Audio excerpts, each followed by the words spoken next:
자, 우리 이제부터 18강, 19강 스툭라이트 시작합시다. 18강은 쌤은 여기 세 지문 정도가 약간 스토리텔링이어가지고 그 세 지문은 하지 않고 필요한 내용이 있는 지문 두 지문 정도만 18강은 할 거고요. 19강은 전체 지문 다 해드릴게요. 오케이? 한번 가봅시다. 자, 18강 볼까요, 여러분들? 첫 번째 소재는 바로 완충지대에 관련된 글입니다.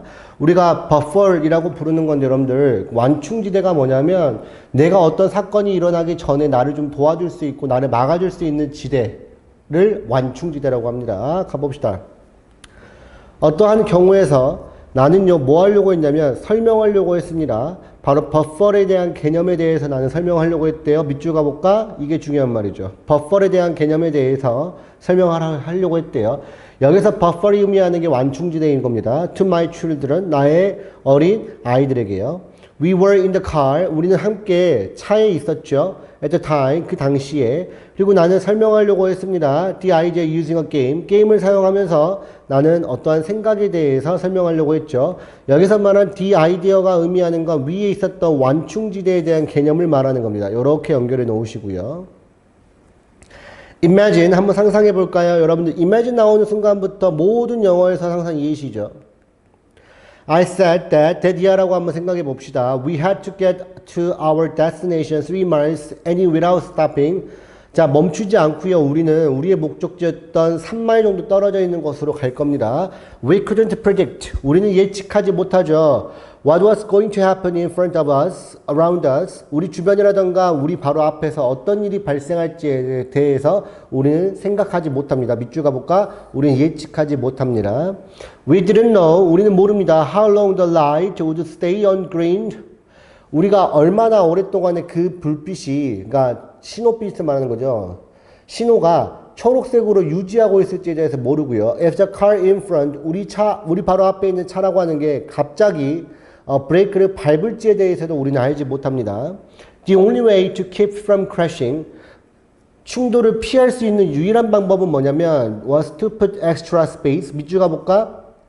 여유의 공간을 두는 건데 between our car, 우리의 자동차와 우리 앞에 있는 자동차 사이에서의 여유 공간을 두는 것입니다. 여기서 말한 여유 공간을 둔다라고 하는 건 위에 1번 문장에서 말했던 바로 버펄에 관련된 그림이 되는 겁니다.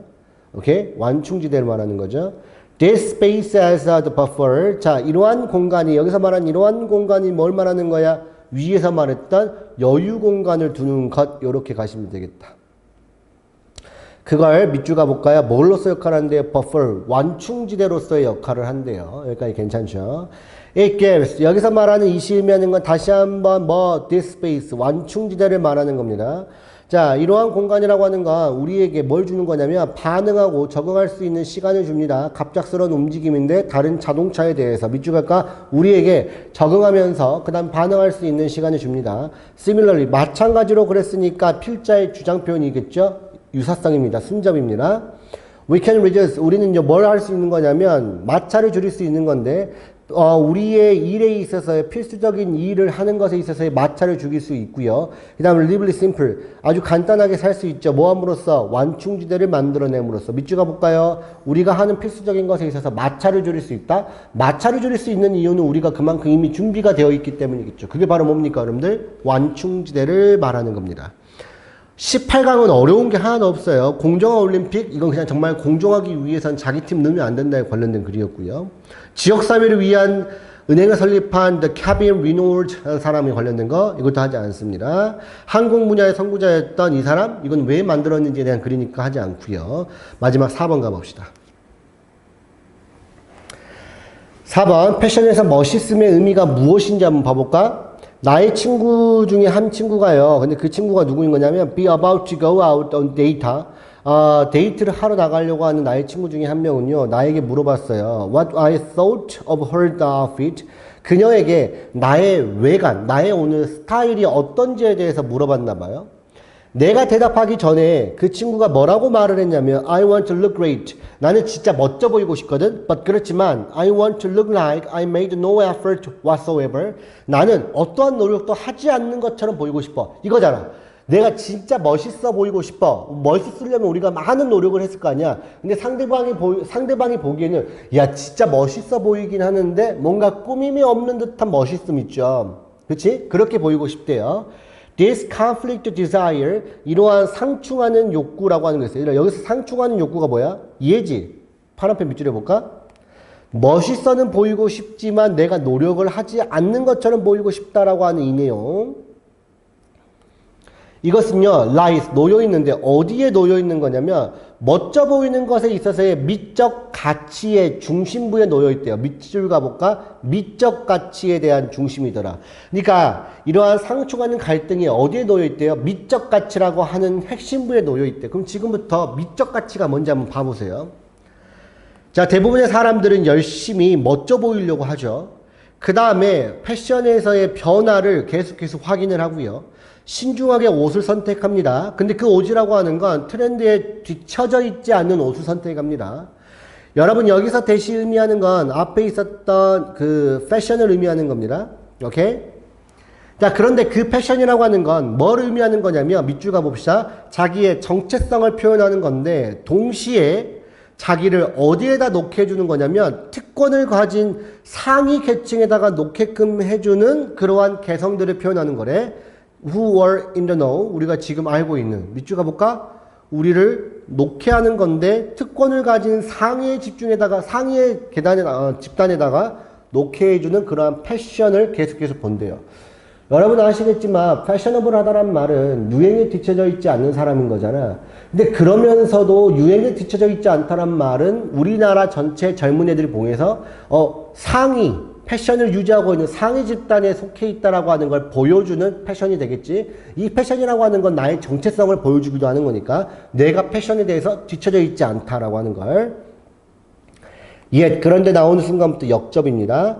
많은 사람들인데 성공한 많은 사람들이에요. 근데 그 사람들이 뭐 하는 사람들인 거냐면 입는 건데 굉장히 패셔너블한 유행하고 있는 것을 입고 있는 것에 대해서 입고 있으면서 성공한 많은 사람들은 멋져 보이는 건 또 실패한다. 밑줄 가볼까? 멋져 보이는 건 실패해.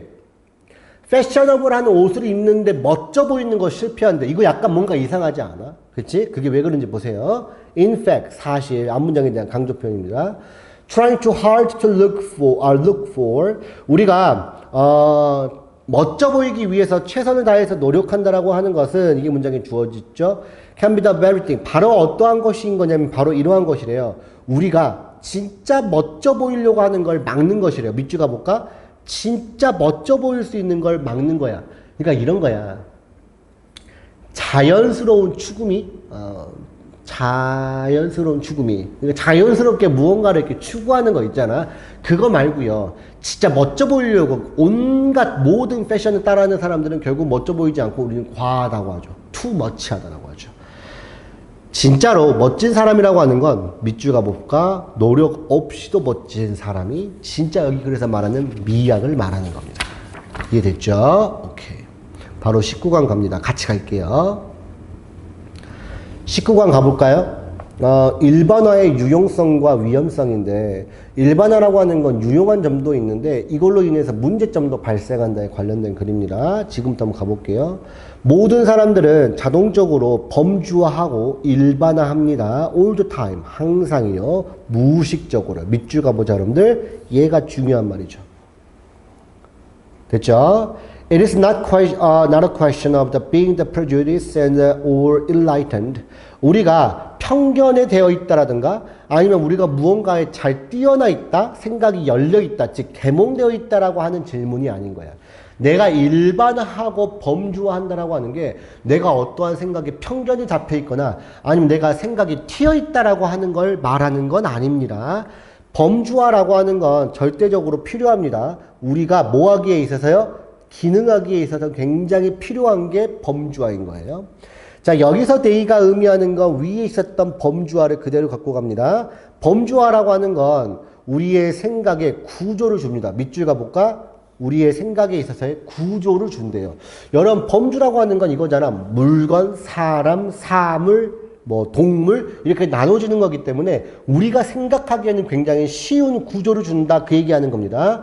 Imagine. 한번 상상해 볼까요? 요 상상해 볼게요. 나왔으니까 예시. 그럼 지금부터 4번 문장에 대한 예시가 됩니다.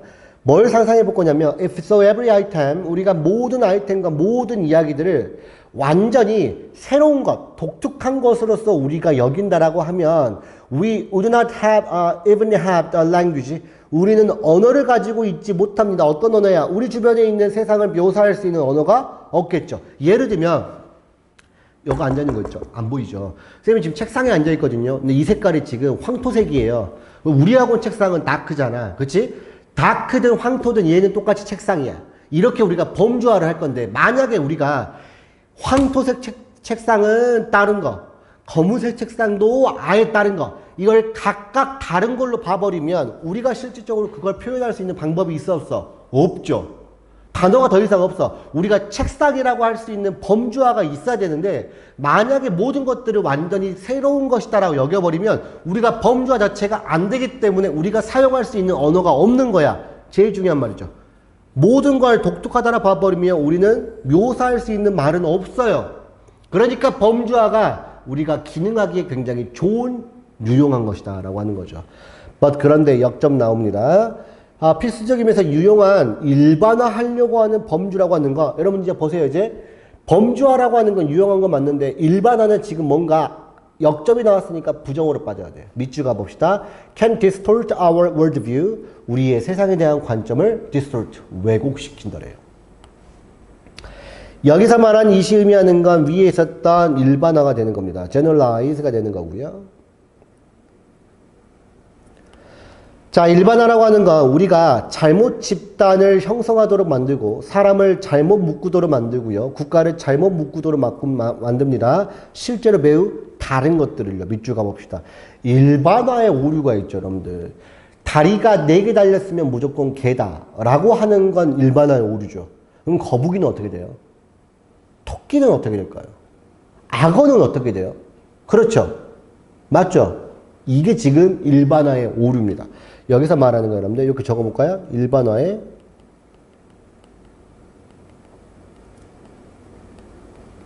오류다. 이렇게 보시면 되겠습니다.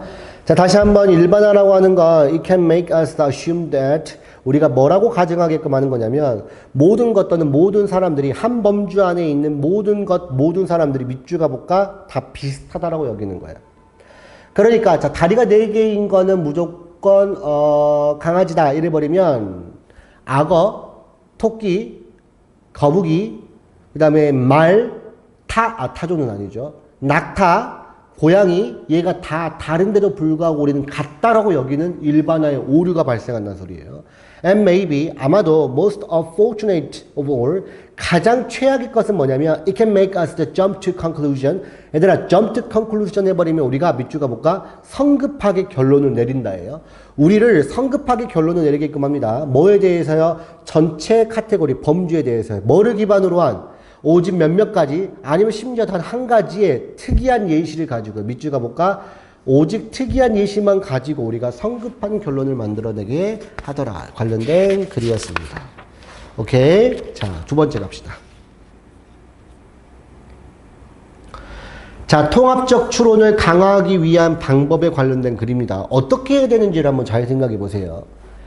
It is a first belief to think that 이렇게 생각하는 건 밑줄 가볼까? 잘못된 신념이래요. 어떻게 생각하는 거냐면 You are either A or B. 네가 A이거나 B이거나 너가 큰 그림을 가지고 있는 생각하는 사람이거나 아니면 네가 세부적인 것들을 지향하는 사람이다 라고 생각하는 건 잘못된 거래요.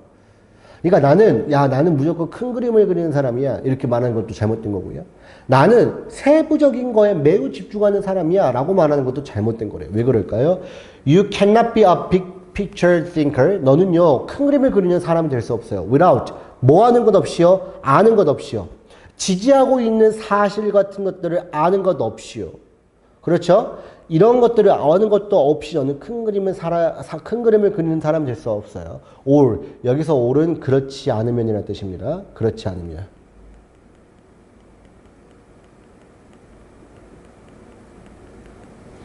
그렇지 않으면 you would be a empty suit. 너는 아무것도 없는 허풍쟁이가 될 거예요. 그러니까 내가 이런 거야. 큰 그림을 그리려면 기본적으로 지지하고 있는, 기반하고 있는 사실에 대한 것들을 명확하게 알고 있어야지만이 내가 큰 그림을 그릴 수 있는 거야. 어떠한 사실도 모르는 내가 큰 그림을 그린다? 이건 허풍쟁이가 되는 거죠. 그래서 밑줄 가볼까요? 얘가 중요한 말이었습니다.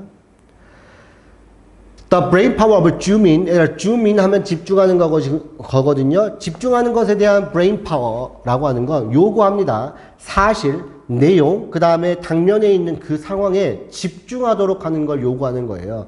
그러니까 내가 사실, 컨텐트, 내용, 그 다음에 그 상황에 대해서 집중하고 나서야 내가 비로소 뭐가 된다는 소리야? 큰 그림을 그리는 사람이 된다는 소리입니다. 자, gathering facts and using them to support a novel approach. 새로운 접근법, 관점을 지지하기 위해서 그러한 사실을 모으고 사실을 사용한다라고 하는 것은 이게 문장의 주어. as essential, 굉장히 중요합니다. 모아하는 것에 있어서 통합된 추론과 깊은 생각에 대한 수준을 강화시키는 것에 있어서 굉장히 중요하더라. 그러면 결국은 뭐가 돼야 되는 거냐면 내가 세부적인 사람이 되든 내가 큰 그림을 그리는 사람이 되든 간에 기본적으로 내가 팩트를 기반으로 무언가를 해야 된다는 소리야. 팩트를 기반으로 하지 않으면 내가 애시당초 그 사람은 불가능하다는 소리야. 오케이? but 그런데 역접입니다. 그런데 다시 한번 그런데 it is the delicate balance. 그것은 굉장히 정교한 균형입니다. 언제 모으고 언제 더 많은 정보를 모으고 언제 우리가 더 많은 사실을 찾는 걸 멈출지 아는 것에 대한 아주 정교한 밸런스가 되는 거야. 뭐 하기 위해서? 우리의 관점을 발전시키기 위해서. 이런 거예요, 여러분들. 내가 A 정도의 관점을 만들어내기 위해서는 한 10개 정도의 사실만을 갖고 있으면 돼. 근데 10개 정도의 사실은 내가 100개를 모으려고 해. 이건 아무런 의미가 없잖아. 그렇지? 그러니까 내가 예를 들면 통합된 나의 사고력을 만들고 싶어? 그러면 언제 어떻게 내가 팩트들을 모아야 되는지에 대한 생각은 필요하지만 어디까지 내가 모아야 되는지도 명확하게 필요하지. 그래서 언제 시작하고 언제 멈출지에 대한 명확한 뭐가 필요해? 균형이 필요하다는 소리예요. 밑줄 가보자. 명확한 균형이 필요하더라. The key, 핵심은 뭐냐면 to Google back and forth from the immersed low details to from high level ideas from A to B니까 엄청난 날것의 세부 사항에서 매우 높은 수준의 세부 사항으로 얘들아 to Google and for 이리저리 맞춰보다 해요. 밑줄 가볼까? 이리저리 맞춰보는 게 핵심인 거야. 예를 들면 내가 여러 가지 그 정보를 모았으면 이거를 요렇게도 조합해보고 저렇게도 조합해봐야지만이 내가 통찰력을 얻게 될 거 아니야. 그치? 무조건 사실을 얻었다 해가지고 내가 무조건 통찰력 얻는 게 아니라 내가 모았던 모든 팩트를 기반으로 해서 자 A와 B를 한번 묶어보고 B와 C를 한번 묶어보고 A와 C를 묶어보면서 만들어지는 게 나의 통합적인 사고가 되는 거예요. 이해됐죠? It is not enough to understand all the fact. 단지 그냥 모든 사실들을 이해하는 것만으로 필요하지 않아. It is highly the critical. 훨씬 더 중요한 건 뭐냐면 to fit them into larger schema. 굉장히 큰 틀 안에다가 그것들을 맞춰보는 게 최고인 거야. 여기서 큰 틀 안에다 맞춰본다라고 하는 건 to go back and forth. 이리저리 맞춰보는 게 제일 중요하다는 소리예요. 팩트를 기반으로 해서 팩트를 이리저리 한번 맞춰봐가지고 나의 사고를 만드는 게 중요하지. 단지 팩트만 가지고는 나의 통합된 사고력을 만들어낼 수 없다에 관련된 글입니다. 오케이. 자, 이제 언어 감소에 관련된 글입니다. 시작해 봅시다. There are a number of reasons to be concerned about the language attrition. 얘들아, attrition 해버리면 감소란 뜻입니다. 그러면 굉장히 많은 이유들이 있는데 뭐에 대한 이유인 거냐면 걱정하는 거예요. 뭐에 대해서? 언어의 밑줄 가볼까? 언어의 감소에 대해서 굉장히 걱정하고 있는 많은 이유들이 있대요. 언어라고 하는 건요, 각각의 사람들의 정체성의 핵심적인 부분이고요. 그리고 그것은 굉장히 필수적인 요소입니다. 그룹의 정체성과 사회적 유산에 있어서요. 밑줄 가볼까? 언어라고 하는 건 각각의 사람들의 정체성이 있으면서 그 다음에 여기 전체입니다. 사회적 유산과 그룹의 문화에 있어서의 가장 필수적인 부분이 언어가 되는 거죠. 그렇죠. 언어라고 하는 건 그 국가의 정체성을 말하는 거거든. 내가 한국어를 쓰고 있단 말은 나는 한국인에 대한 정체성을 가지고 있다는 소리예요. 근데 내가 한국인인데 한국어가 없다? 그럼 나의 정체성은 사라지고 국가의 정체성도 사라지게 되는 거죠. 지역 공동체인데요. 그들의 언어를 상실했던 그러한 지역 공동체는 speak about it 언어 상실에 대해서 뭐라고 말을 하는 거냐면 깊은 문화적인 상실이라고 말을 합니다. 근데 그러한 깊은 문화적인 상실이라고 하는 건 뭐에 의해서 동반이 되어지는 거냐면 자아 가치에 대한 상실에 의해서 동반이 되어지는 거예요. 밑줄 가볼까? 자아 가치에 대한 상실에 의해서 문화적 가치에 대한 상실도 동반이 되어지는 겁니다. 그러니까 애시당초 언어가 없으면 나의 자아 가치도 사라지고 나의 문화 가치, 나의 집단의 가치도 사라지게 된다. 그 얘기를 하는 거죠. 자, 화자인데 그 화자의 언어가 멸종되어지지 않은 그러한 화자라고 하는 것은요. also 또한 인지합니다. 뭐에 대해서 인지하는 거냐면 언어에 대한 중요성에 대해서 인지를 하죠. As a marker of identity, 나의 정체성의 표시로서요. 그리고 pay great attention to, 굉장히 많이 이러한 차이에다가 집중합니다. direct, 방언이라든가 발화 패턴에 대해서 굉장히 차이에 집중을 한대요. 그러니까 여러분들 방언이라고 하는 건 사투리죠. 사투리라고 하는 것도 결국은 그 나라의 고유 정체성이거든. 사투리가 사라진다는 말은 결국은 고유 정체성이 사라지는 거기 때문에 얘들은 거기에다가도 엄청나게 많은 집중을 하나 봐요. 따라서 아마도 가장 매력적인 이유 중에 하나는 뭐 하는 데 있어서 언어의 멸종에 관련돼서 고려하고 있는 가장 매력적인 그러한 이유 중에 하나는 대디아입니다.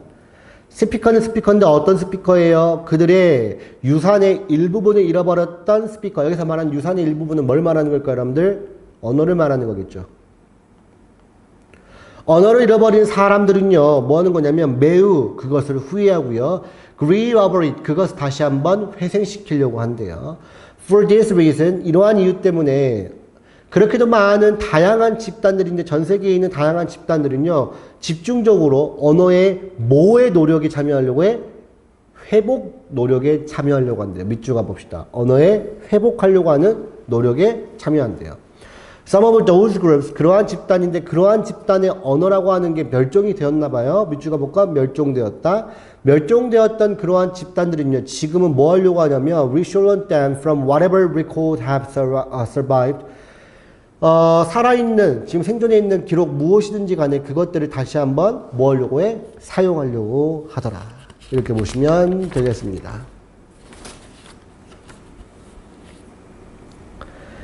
자, 3번 가봅시다. 부주의한 녹색 소비에 관련된 글이에요. When individuals participate in the green consumption, 어떠한 개인들이요, 녹색 소비에 참여를 할 때요, they are not being the mindful of their action. 그들의 행동에 대해서 굉장히 사려 있게 행동하는 건 아닙니다. 그러니까 사람들이 여러분들 녹색 소비라고 하는 건 얘는 결국은 영어에서 말하는 건 친환경이거든.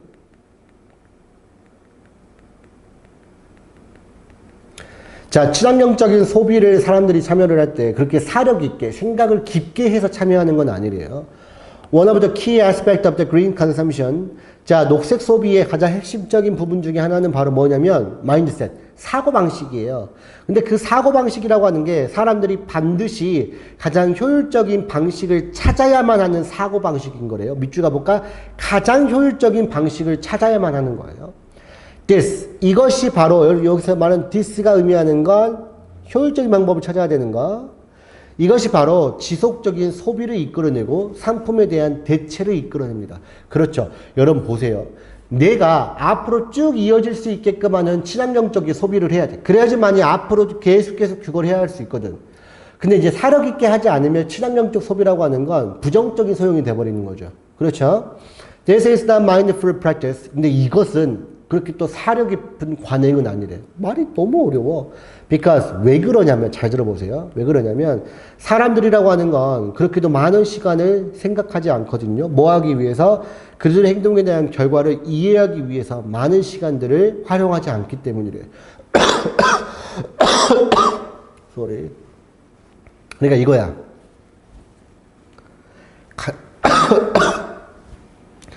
가장 효율적인 방법을 찾아야 돼. 근데 가장 효율적인 방법을 찾는다라고 하는 게 지속적인 소비와 그 상품의 대체품을 야기하는 건 맞는데, 근데 이게 그렇게 사려 깊은 관행은 아니야.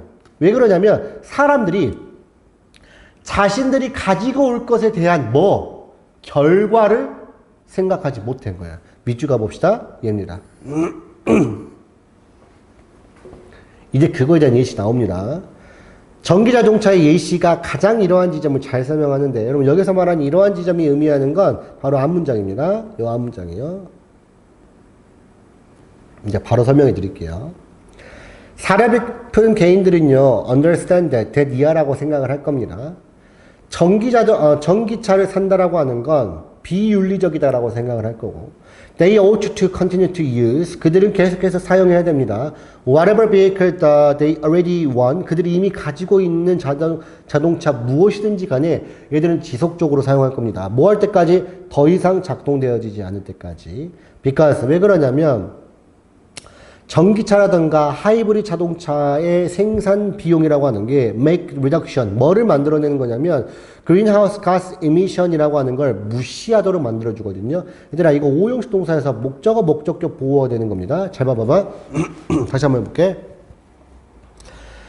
전기차라든가 하이브리드 자동차의 생산 비용이라고 하는 게 우리가 그린하우스 가스 이미션이니까 얘가 방출이죠. 이산화탄소 방출이잖아요. 이러한 이산화탄소 방출이라고 하는 걸 무시하게끔 만들어준대. 여러분 한번 생각해 보세요. 내가 지금 자동차가 5년밖에 안 됐어요. 환경을 위해서 내가 지금 기름으로 타고 있으니까, 휘발유로 타고 있으니까 환경을 위해서 전기로 타야겠다. 그래서 내가 지금 5년밖에 안 됐지만 전기차를 바꿨어. 근데 보세요. 전기차로 바꾸면서 그게 생산하는 비용, 여기서 말하는 비용은 돈을 말하는 게 아닙니다. 생산하는 과정에서 발생하는 뭐가? 그렇지. 온실가스 배출을 무시하게 된다는 소리야. 결국은 뭐가 제일 낫다는 소리야? 내가 타고 있는 걸 계속 끝까지 쭉 타는 게 훨 낫다라고 말을 하는 거야. 이해됐어? 오케이? 그거를 좀 더 기억해 놓으세요. 그러니까 사람들은 뭐라 그랬어? 그들이 가지고 그들의 행동에 대한 결과를 이해할 정도로 충분히 생각하지 않기 때문에 이것 또한 뭐 하는 거야? 사려 깊은 생각은 아닌 거야. 이렇게 이해하시면 되겠습니다. 오케이. 마지막 가봅시다, 여러분들. 일상의 유익과 해로움에 관련된 글입니다. 루틴이라고 하는 건 굉장히 이롭습니다. Because, 왜 때문인 거냐면 they allow to us to get things done without much thought. 많은 생각들을 하지 않고도 우리는 어떠한 것들을 할 수 있도록 해주기 때문이거든. 여러분 제일 중요한 말은 루틴이에요. 루틴이라고 하는 건 여러분들 생각하지 않고도 무언가를 할 수 있게끔 해주는 게 우리가 루틴인 거죠. 예를 한번 들어볼까요? 오케이. 예를 한번 들어봅시다. 예를 들어서 if every morning 내가 매 아침마다 you had to relearn 다시 배워야 되는데 어떻게 옷을 입어야 되고 어떻게 아침 식사를 만들어야 되는지에 대해서 다시 배운다라고 하면 you would never make it to work on time. 너는 결코 제 시간에 직장에 가지 못하겠죠. 그럼 얘가 의미하는 건 뭐예요? 이거잖아. 루틴이 없을 때 단점에 관련된 글입니다. 그러니까 루틴이라고 하는 건 굉장히 많은 생각하지 않고도 우리가 생각할 수 있도록 도와주는 이로운 것이다라고 하는 거죠. 그러나 나온 순간부터 여러분들 루틴에 역접이 들어갑니다. 근데 루틴이라고 하는 거 밑줄 가볼까? 해로울 수도 있대요. 만약에 그 루틴들이 우리가 새로운 관점들을 배우는 걸 막는다라고 하면 루틴은 해로울 수가 있어요. 밑줄 가볼까? 얘입니다. 여러분 루틴이라고 하는 건 바뀌지 않는 일상이죠. 바뀌지 않는 일상이다 보니까 우리가 새로운 것들을 배우려고 해야 하네? 배울 수 있는 기회가 없어요. 그러니까 이런 상황일 때는 루틴은 해로운 거예요. 자, 루틴이라고 하는 건 가장 위험한 겁니다. 뭐 할 때냐면 우리가 거의 의식하지 못할 때요. 뭐 하는 정도까지? 이러한 정도까지요. 우리의 인식과 인지라고 하는 게 루틴에 의해서 이끌려지고 있다라고 하는 그러한 의식이 거의 없을 때 가장 위험한 거예요. 그러니까 우리가 새로운 생각도 배우지 않고 무의식적으로 무작정 그냥 루틴에 따라가고 있을 때가 제일 위험한 겁니다. 밑줄 가자. 얘입니다. 가보자. 때때로 우리의 습관이라고 하는 거 너무 우리의 생각에 있어서 integral, 통합되어 있어서 그 결과 우리는 뭐 하는 거냐면 우리는 fail to identify them as a habit, 그것을 습관으로 인지하지 못해요. 봐봐봐. 우리의 습관이라고 하는 게 우리의 생각, 여기서 말한 우리의 습관이라고 하는 건 뭐 말하는 거예요? 루틴 말하는 거죠. 루틴이 우리의 생각하고 너무 통합이 되어 있어가지고 우리는 이게 습관인지를 자체를 우리는 생각하지 못하는 거야. 그 대신에 우리는 그것들을 뭐라고 하는 거냐면 바로 어떠한 것을 행할 수 있는 방법이라고 여길 뿐 내가 지금 루틴에 의해서 이끌어져 있구나 라고 하는 생각을 하지 못한다고요. Thus, 따라서 중요한 말입니다. 결과죠. 따라서 we need occasional shock to shake us out of our mental patterns. 우리의 정신적인 패턴으로부터 우리를 뒤흔들 정도의 충격이 필요하대요. 밑줄 가봅시다. 충격이 필요해요. 그게 무슨 말이에요? 벗어나야 될 때가 있다 이 소리 하는 거예요. I call this shock. 나는 이러한 충격을 뭐라고 하는 거냐면 a whack on the side of the head. 내 머리의 옆면을 가격하다 라고 말을 한대요. 그리고 그것은요 우리를 자극하죠. 뭐 하는 거 밑줄 가볼까? 이해입니다. 우리를 새로운 질문을 할 수 있도록 유도하는 질문을 하도록 자극하더라. 이렇게 보시면 되겠습니다. 오케이. 자, 18, 19 끝났고요. 복습 잘 하시고요. 쌤은 다음 시간에 보도록 할게요. 수고하셨습니다.